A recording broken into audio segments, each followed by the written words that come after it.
खाटू श्याम को भगवान श्री कृष्ण के कलयुग अवतार के रूप में माना जाता है। ऐसे कहा जाता है कि इसके पीछे एक पुरानी कथा का हाथ है। राजस्थान के सीकर जिले में इसका भव्य मंदिर स्थित है, जहां हर साल बड़ी संख्या में श्रद्धालु आते हैं। लोगों का विश्वास है कि बाबा खाटू श्याम सभी की मुरादें पूरी करते हैं और रंग को भी राजा बनाकर भेज सकते हैं। कौन है आखिर बाबा श्याम? तो चलिए जानते हैं। बाबा खाटू श्याम का संबंध महाभारत काल से माना जाता है। यह पांडुपुत्र भीम के पुत्र थे। ऐसी कथा है कि खाटू श्याम की अपार शक्ति और क्षमता से प्रभावित होकर श्री कृष्ण ने इन्हें कलयुग में अपने नाम से पूजे जाने का वरदान दिया। आज चलिए जानते हैं बाबा खाटू श्याम के जन्म के पीछे की कहानी। लाक्षागृह की घटना में प्राण बचाकर वन वन भटकते पांडव की मुलाकात हिडिंबा नाम की राक्षसी से हुई। यह भीम को पति के रूप में प्राप्त करना चाहती थी। माता कुंती की आज्ञा से भीम और हिडिंबी का विवाह हुआ, जिसे घटोत्कच का जन्म हुआ। घटोत्कच का पुत्र बर्बरिक, जो अपने पिता से भी शक्तिशाली और मायावी हुआ। बर्बरिक देवी का उपासक था। देवी के वरदान से उन्हें 3 दिव्य बाण प्राप्त हुए थे, जो अपने लक्ष्य को भेद कर वापस लौट आते थे। उनकी वजह से बर्बरिक अजय हो गया था। महाभारत के युद्ध के दौरान बर्बरिक युद्ध देखने के लिए कुरुक्षेत्र में आ रहा था।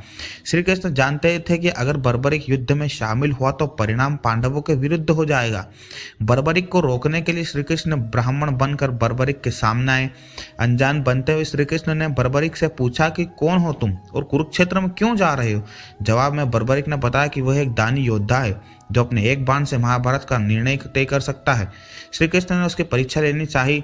उनने एक बाण चलाया, जिसके पीपल के पेड़ के सारे पत्ते में छेद हुआ गया और श्री कृष्ण के पैर के नीचे था एक पत्ता, इसलिए बाण पैर के ऊपर आकर ठहर गया। श्री कृष्ण बर्बरिक की क्षमता से हैरान थे और किसी भी तरह से युद्ध में भाग लेने से रोकना चाहते थे उसे।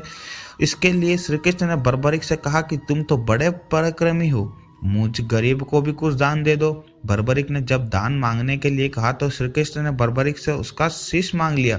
बर्बरिक समझ गया कि ब्राह्मण नहीं कोई और है और वास्तविक परिचय देने के लिए कहा। श्री कृष्ण ने अपना वास्तविक परिचय दिया तो बर्बरिक ने खुशी खुशी अपना सिर दान कर दिया। रात भर भजन पूजन कर फाल्गुन शुक्ल द्वादशी को स्नान पूजा करके बर्बरिक अपने हाथ से ही अपना शीश भगवान श्री कृष्ण को दान कर देते हैं। शीश दान से पहले बर्बरिक ने श्री कृष्ण से युद्ध देखने की इच्छा जताई, इसलिए श्री कृष्ण ने बर्बरिक के कटे शीश को युद्ध अवलोकन के लिए एक ऊंचे स्थान पर रख दिया।